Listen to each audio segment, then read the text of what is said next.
for the way you and your administration have really put the health and well-being of the people of Massachusetts first from very early on. As I said earlier, we are encouraged that the positivity rate in the state is below 2%, and that's a testament, Governor, to your leadership. It's a testament to the people of Massachusetts who, during some early days in this pandemic, were willing to make personal sacrifices to put the health of others first. And you slowed the spread. You flattened the curve. And I want to assure you and the people of Massachusetts that we're going to stay with you every step of the way until we put this coronavirus in the past. But it is commendable, the efforts that you've taken, not only in testing over 1 million of your citizens, but also the focus that you placed on long-term care and nursing homes in this state. We mourn the loss of any American life, and we extend our condolences and sympathies to families in Massachusetts who've lost loved ones. But your efforts here, we know, and the efforts of your extraordinary healthcare community have made it possible for the people of the state to see their way through this time with what we know.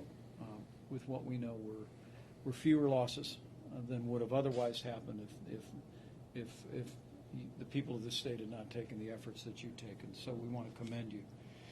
Beyond the testing, it's been our privilege to partner with you on personal protective equipment, and our pledge to you, and I know with Admiral Giroir here, is that we're going to continue to make sure that Massachusetts has the resources to continue to do the level of testing that you need going forward, and has the medicines like remdesivir and others that are available for people that continue to struggle with the coronavirus in this state.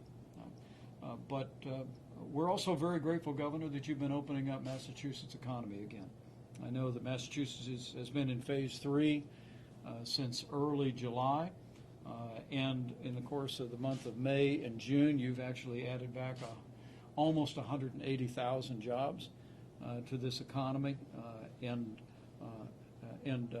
that's a real testament to the resilience of the enterprises of this state. And as we work with Congress on an additional relief bill, I want to pledge to you that we're going to make sure that the families in this state, and businesses in this state, and your administration have the resources to continue to move forward in opening up Massachusetts as we open up America again. But Governor, I think you've heard us say before that to open up America, we need to open up America's schools. And we're truly grateful for the steps that you've taken to deploy more than $200 million in federal resources to support reopening schools, mitigation efforts.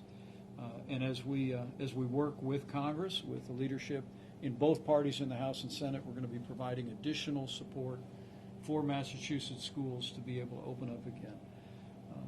Governor, like you, we simply believe that it's best for our kids to be back in the classroom.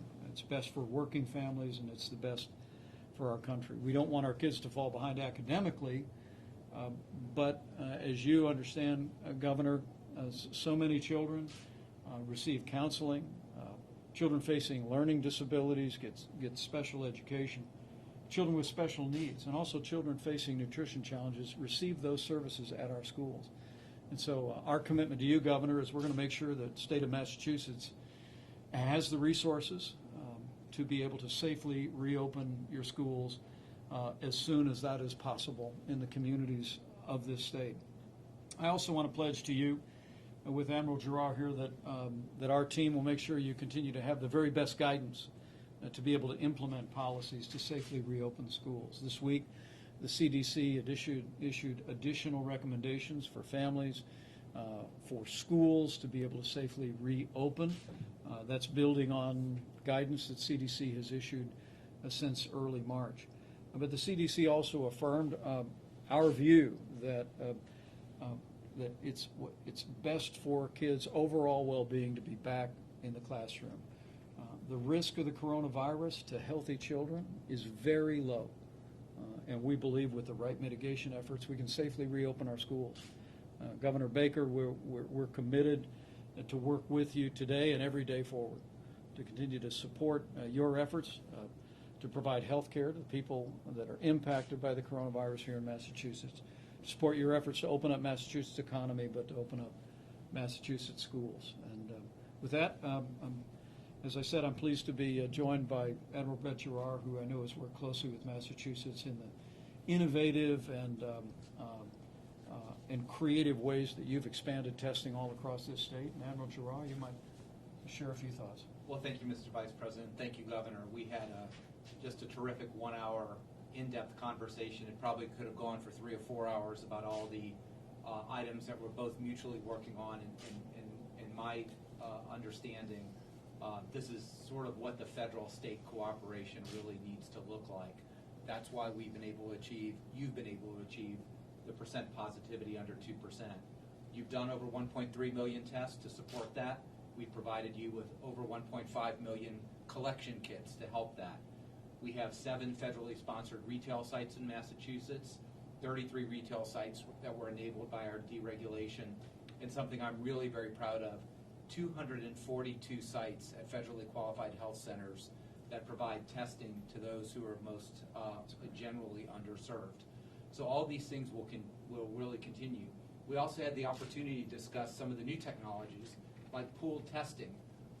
Now our 2 major labs, as of last night, LabCorp received their authorization for 5-to-1 pooling. This joins Quest last week with 4-to-1 pooling. We also talked about how the incredible academic infrastructure in the state of Massachusetts and the incredible labs like the Broad Institute are not only supporting but really pioneering new ways that the rest of America is following. So we had an outstanding conversation, great discussion, exactly what I hope every discussion with governors and states should be like. And as the Vice President said, I'm here to serve you. It's the only reason I'm here, to serve the people of Massachusetts and throughout the country, to work in this collaborative way to get done what you need to get done.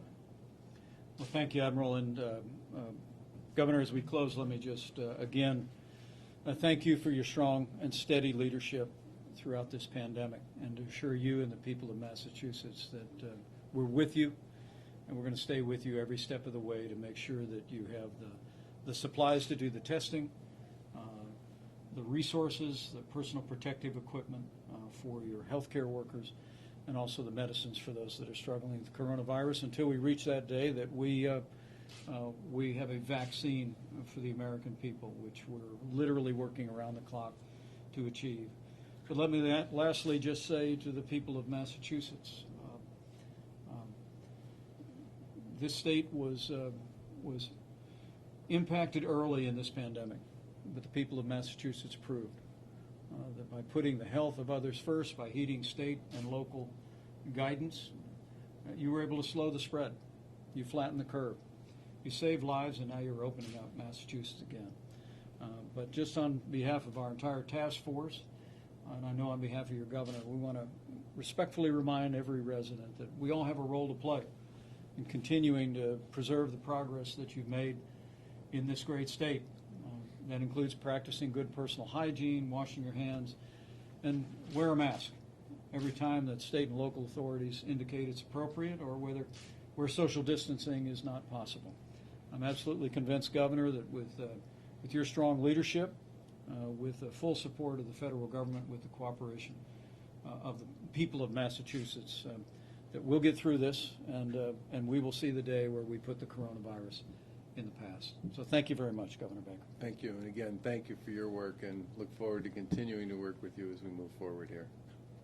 Thank you. Bryce. Thank you all.